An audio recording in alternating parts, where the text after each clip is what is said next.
1교시 시작하겠습니다. 앞 시간에 단순 시계열 설계까지 했습니다. 단순 시계열 설계에는 뭐가 필요하지 않았나요? 통제 집단이 없었죠. 그래서 단순한 시계열 설계다 이렇게 얘기를 했습니다. 그런데 그러다 보니까 여러 가지 한계에 부딪히는 경우가 많이 있습니다. 그래서 또 생각한 게 여기 통제 집단이 필요하겠구나, 그렇게 생각한 게 이제 복수 시계열 설계라고 있습니다. 이거는 단순 시계열 설계보다 내적 타당도를 많이 갖는 그러한 형태로 이루어졌습니다. 비동일 통제 집단에 이제 시계열 분석을 추가함으로써 단순 시계열 설계와 비동일 통제 집단 설계가 갖는 한계를 극복하려고 하는 설계 방법입니다. 소위 이제 복수 시계열 설계라고도 부르기도 하죠. 복수 시계열 설계, 단순 시계열 설계의 조금 나아간 그러한 설계 방법이라고 볼 수가 있겠습니다. 아마도 이제 사회사업가들에게 가장 적용 가능한 복수 시계열 설계는 다음과 같이 이제 단순 시계열 설계에 비동일 통제 집단 시열 설계, 요것을 결합한 복수 시계열 설계라고 볼 수가 있겠습니다. 부호를 보게 된다면 지금 보시다시피 사전 검사 몇 번에 걸쳐서 했죠. 여기는 뭐 이거 숫자는 제한이 없다고 했습니다. 그리고 사전 검사가 5번 했으면 여기 사후 검사 5번 해서 중간에 개입이 들어간 거 있습니다. 근데 이거는 실험 집단이잖아요. 그런데 여기에 통제 집단을 한번 또 넣어봤습니다. 그래서 복수 시계열 설계라고 하는데, 실험 조치 효과를 보겠습니다. D1은 실험 집단의 사전 사후 경향 비교입니다. 이거는 뭐예요? 단순 시계열 설계죠. 여기에서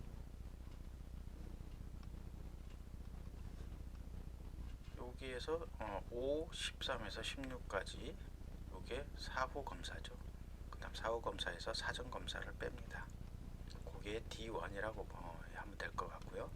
그 다음에 통제 집단이 있습니다. 단순 시계열 설계가 5, 5에서 5, 8까지 마이너스 5, 1에서 5, 4까지 요거를 D2라고 합니다. 그래서 실험 조치의 효과는 실험 집단의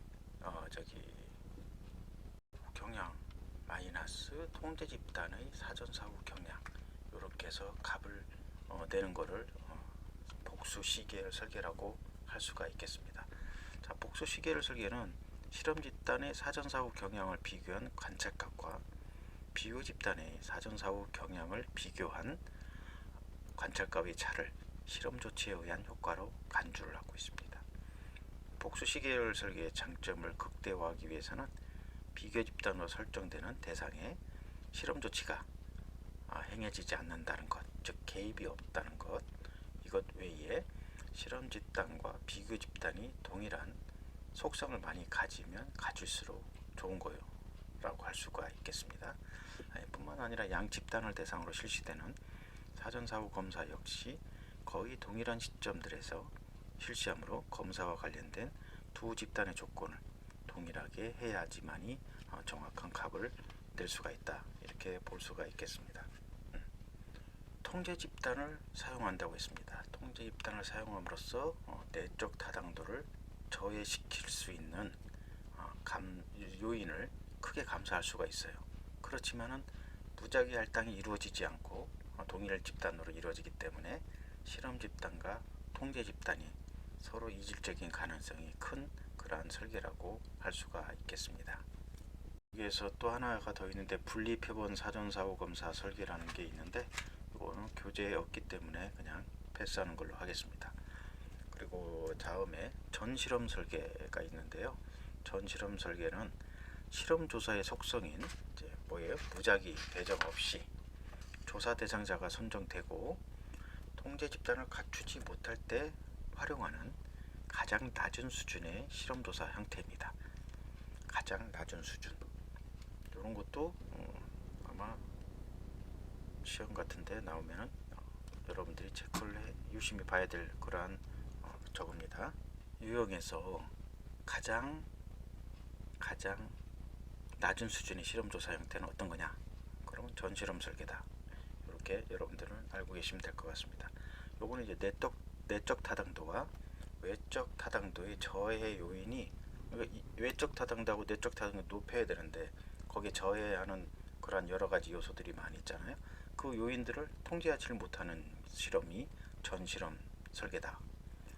대표적인 전실험 설계는 1회 사례 연구, 또 단일 집단 사전 사후 검사 설계, 정태적 집단 비교 설계, 이런 게 있습니다. 전실험 설계는 엄격한 의미에서 실험 설계가 아니라고 볼 수도 있어요. 가설 검증을 위한 실험 설계라기보다는 순수 실험 설계를 하기 전에 시범적으로 실시하는 탐색 조사의 성격을 가지고 있습니다. 그래서 순수 실험 전에 하는 설계, 전이죠. 순수 실험 설계를 하기 전, 그래서 전 실험 설계라고 이렇게 하고 있습니다.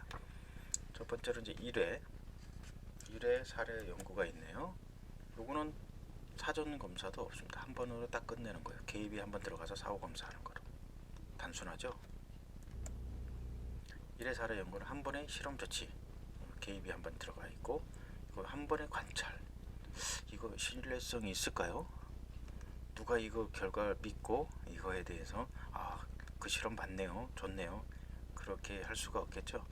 이 기법의 문제는 실험 자체의 효과성을 판단할 만한 비교의 중거점이 없습니다. 사전에는 어땠고 그래야지만 사후 검사가 이만큼 효과가 있구나, 개입이 들어가서, 이런 것도 없고 그냥 평상시 있다가 갑자기 개입이 들어가서 검사를 한번 해봤습니다. 누가 이거 비교할 만한 것 없기 때문에 신뢰성이 그만큼 떨어지고 타당도도 그만큼 떨어질 수밖에 없습니다. 또한 외적 타당도와 내적 타당도에 영향을 미칠 수 있는 요인들을 전혀 통제할 수가 없어요. 그래서 연구 가설을 검증할 수도 없는 그러한 설계 방법이다, 이렇게 보면 될 것 같습니다. 방임되고 있는 아동들의 자아 존중감이 낮을 것이라고 판단하고, 이를 향상시키기 위한 프로그램을 개발해서 대상자들에게 그 프로그램들을 했어요. 그러면 일정 기간의 치료 활동 이후에 자아 존중감이 얼마나 향상되었는지 평가하고자 할 때 설계 구조 내에서 프로그램을 평가할 만한 기준이 없죠. 기준이 0이면 0에서부터 사전 사후 검사하니까 2가 됐더라, 3이 됐더라, 이렇게 나와야 되는데 기준점이 없어요.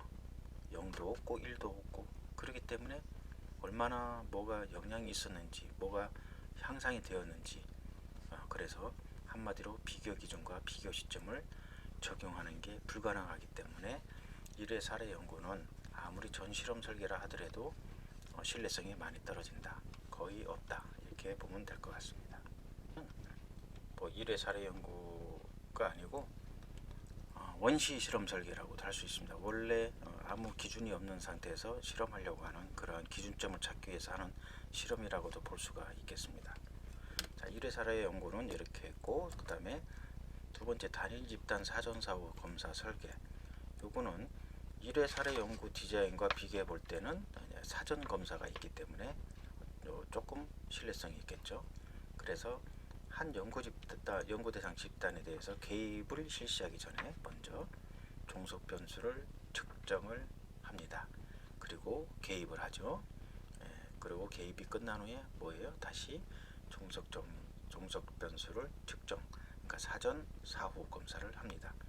사후 검사의 결과는 사전 검사의 측정값과 비교가 되고, 차이가 있으면 그것을 개입에 따른 효과라고 볼 수가 있겠죠. 그래서 앞에 예를 만약에 적용했을 때 자아 존중감 예를 적용해 봤을 때 연구자가 자아 존중감에 대한 사전 검사 실시 후 개입 활동을 하고 프로그램 종결 후에 다시 사후 검사를 해서 그 차이를 가지고 효과성을 추정하고자 하는 그러한 설계 방법입니다. 대부분 이렇게 하죠. 일상적으로, 평상시, 상식적으로, 기본적으로. 이런 설계에서는 프로그램 종결 후에 결과에 영향을 미쳤을 것으로 보이는 다른 외부의 요인들에 대한 통제가 전혀 이루어지지 않아 그 결과가 프로그램의 효과 때문인지 확신할 수는 없습니다. 따라서 앞에서 검토했던 이제 내적 타당도와 외적 타당도의 저해 요인을 다시 상기시키면 사전검사와 실험조치 간의 상호작용과 실험조치와 대상자의 상호작용을 통제할 수 없음을 알 수가 있습니다. 그래서 결론은 뭐냐? 내적 타당도와 내적 타당도 모두 따줄 수밖에 없다. 이게 단일 집단 사전 사후 검사 설계입니다. 다음에 정태적 집단 비교 설계인데, 이건 두 개의 집단을 선정한 후에 한 개의 집단에는 실험 조치를 하고, 실험 집단이죠. 다른 집단에는 실험 조치를 하지 않고 통제 집단이죠. 실험 집단과 통제 집단의 차이를 프로그램의 효과로 추정하는 설계 방법입니다. 이 설계 방법에서 가장 큰 문제는 두 집단이 집단으로 분리될 때 무작위 할당을 통하지 않고 구성됐다. 즉, 두 집단 간의 동질성이 확보되지 않아서 두 집단 간의 차이가 정말로 순수한 실험 조치 효과인지, 또 원래부터 존재하는 두 집단 간의 이질적 성격에 따른 차이인지를 확신할 수가 없습니다. 앞에서 내적 타당도는 한 변수가 다른 변수의 원인인지 아닌지를 연구의 결과가 정확히 나타내는 신뢰성과 관련된다는 것을 다뤘습니다. 그래서 독립변수가 종속변수에 영향을 미치는 것인지를 확신할 수 없기 때문에 내적 타당도가 낮다고 할 수 있습니다. 또한 집단의 특성 그리고 대상자의 이질성으로 실험 조치 사이에 의미 있는 상호작용을 할 경우 실험의 결과를 일반화하는 데는 여러 가지 한계가 있기 때문에 외적 타당도 역시 낮게 나올 수밖에 없습니다. 그래서 전 실험 설계가 신뢰도가 가장 떨어지고, 그 다음에 활용하는데 가장 낮은 수준의 실험조사 형태다. 요거를 여러분들은 요거만 알고 계시면 될 것 같습니다. 전 실험 설계는 가장 활용도가 낮은 실험조사 방법이다. 조사 설계를 끝냈는데 아마 새로운 용어도 많고 외우기 좀 곤란한 용어 또 단어가 많이 있을 거예요. 그래서 한번 정리해 보면 조사 설계 유형에서 세 가지가 있습니다. 대표적으로 어떤 거 있었냐? 순수 실험 설계가 있었습니다. 요거는 내적 타당도는 높은데 외적 타당도가 낮다. 그만큼 이게 이제 완벽한 실험이기 때문에 여러 가지 어려움이 많습니다. 그래서 일반화하기는 어려운 그러한 순수 실험 설계다. 그 종류에는 통제 집단에 대한 사전 사후 검사 설계, 그리고 통제 집단 사후만 하는 사후 검사 설계, 그리고 솔로몬 4집단 설계, 이렇게 순수 실험 설계가 있다. 이렇게 알고 계시면 될 것 같고, 두 번째는 뭐였어요? 유사 실험 설계였죠. 유사 실험 설계에서는 아마 사회과학에서 많이 쓰는 그러한 실험이 아닌가 이렇게 보고 있습니다. 그리고 종류에는 비동일 통제 집단 설계, 단순 시계열 설계, 단순에 조금 더 나간 복수 시계열 설계, 이렇게 있다고 했습니다. 그리고 제일 활용도가 낮고 제일 떨어지는 가장 낮은 수준의 실험조사 형태는 어떤 거냐? 전실험 설계라고 했습니다. 전실험 설계는 여러 가지 내적 타당도, 외적 타당도 다 떨어지는 그러한 실험 설계라고 했어요. 종류에는 1회 사례 연구가 있고, 단일 집단 사전 사후 검사 설계가 있고, 정태적 집단 비교 설계, 이렇게 해서 설계 유형에 이제 세 가지가 있습니다. 이거는 여러분들이 시험 보시고 그러면 꼭 나오더라고요. 근데 좀 외우기가 좀 그래서 대부분 이렇게 찍습니다. 나중에 한번 반복적으로 한번 학습할 수 있는 그러한 시간을 갖도록 하겠습니다. 자, 그리고 다음에는 이제 6장 측정 및 척도.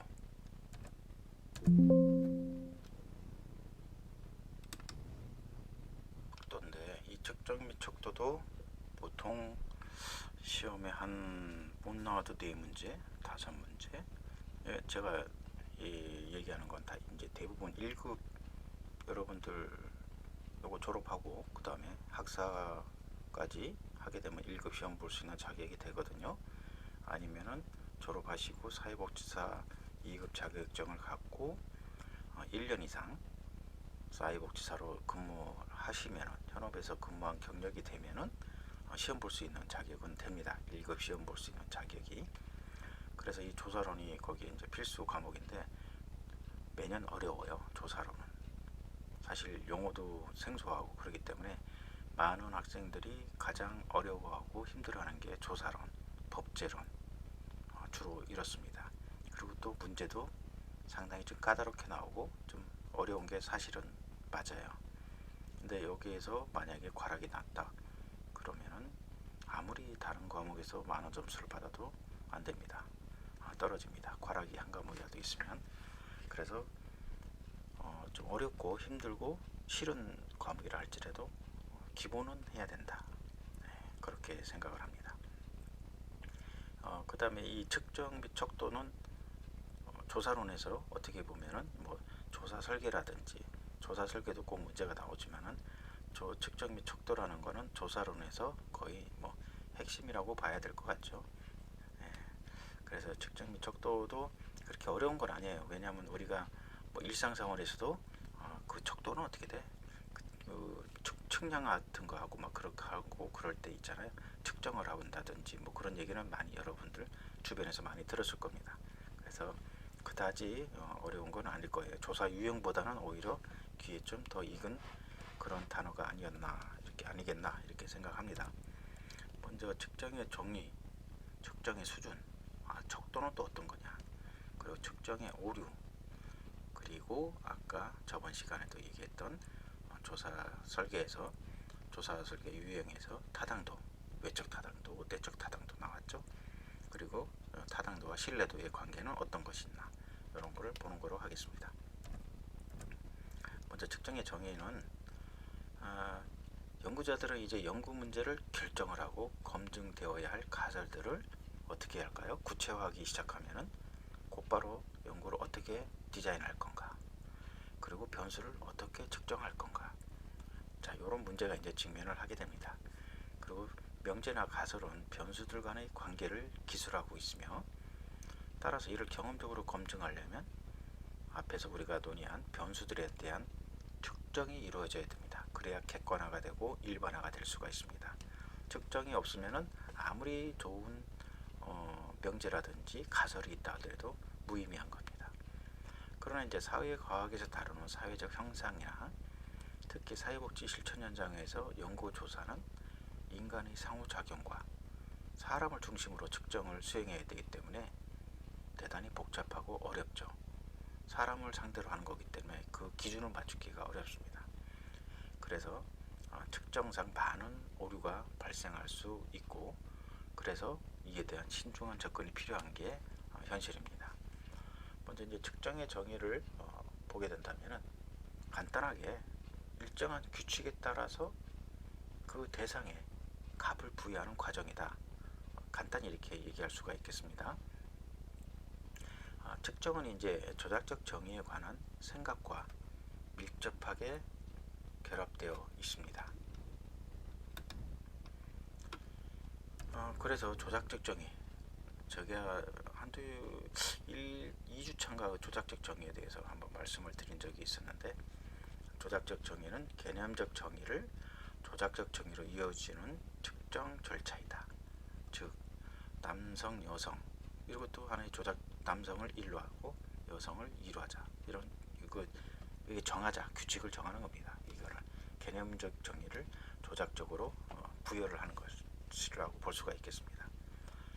좀 더 이제 구체적으로 말하면은 측정은 규칙에 따라서 경험적 속성들, 요거는 이제 변수들이라고 하겠죠. 여기에다가 숫자나 다른 기호를 할당하는 하나의 절차라고 볼 수가 있겠습니다. 이게 이제 조작적 정의라고 할 수가 있겠죠. 측정은 이제 연구자가 관심을 가지고 있는 현상이나 대상, 개념에 대해서 일정한 규칙에 따라 숫자를 할당하는 과정입니다. 변수의 속성, 즉 대상의 속성과 수, 그리고 규칙에 따라야 한다는 의미에서 대단히 중요한 세 가지 요소가 있는데, 이것이 어떤 거냐? 변수의 속성, 숫자나 기호, 규칙, 이런 것이 이제 세 가지 중요한 요소가 될 수가 있습니다. 자, 우리가 새로운 자동차를 구매한다고 보면은 다양한 소형차들 사이에서 가격에는 큰 차이가 없기 때문에 다음 요건을 최고로 충족시키는 모델의 근거에서 구매를 결정할 거라고 이제 우리가 가정을 해봅시다. 예를 들면은 디자인, 경제성, 그리고 서비스가 있습니다.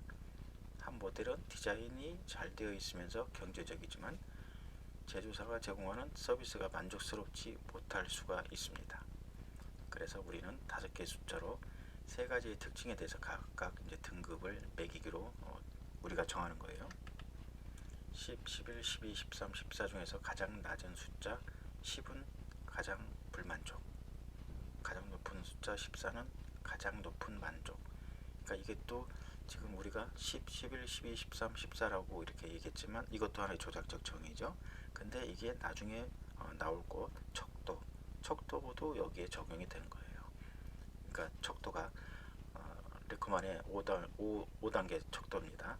가장 불만, 그 다음에 불만, 보통, 그저 그렇다, 그 다음에 가장 만족, 이런 식으로 해서 조작적 정의를 하는 게 하나의 척도라고 할 수 있겠습니다.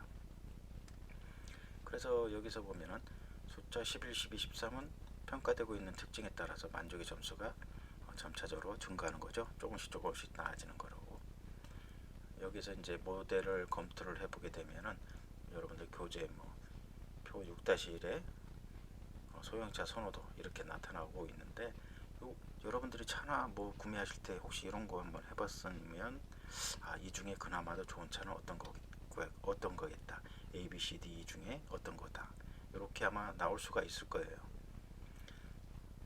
점수를 검토한 딱 보니까 우리가 차 C 모델을 구매하기로 결정할 수밖에 없습니다. 지금 C 모델은 디자인도 제일 만족, 경제성 만족, 서비스 만족, 아주 그냥 점수가 제일 높으네요. 네, 그래서 두말 없이 이걸 구입해야 되겠죠. 여기서 만약에 제일 낮은 점수가 어디 있어? A나 E, 10점이 있어요. 디자인이 제일 불만족인 게, 제일 안 좋은 게. 그럼 이건 나중에 구매했다가 큰일 나죠. 민원이 들어옵니다. 그러면은 여러분들 가족들한테 혼나요. 그래서 우리는 C를 구매하기로 했고, 왜냐하면 여기 세 가지 모든 항목에서 가장 높은 점수를 받았고 또 가장 높은 만족도를 나타내기 때문에 그렇습니다. 자, 이것은 이제 측정의 매우 단순한 하나의 사례라고 볼 수가 있어요. 그리고 정의로 표현된 기본적 사고를 제공합니다. 자, 우리는 규칙에 따라 속성들의 숫자를 할당했습니다. 그 숫자들은 측정의 최종 결과물이죠.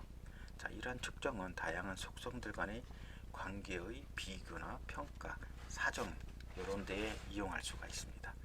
그리고 또 하나 예를 들어 보게 된다면은, 자, 몸무게는 저울에 올라갔을 때 저울 바늘이 가리키는 눈금이 숫자를 의미한다.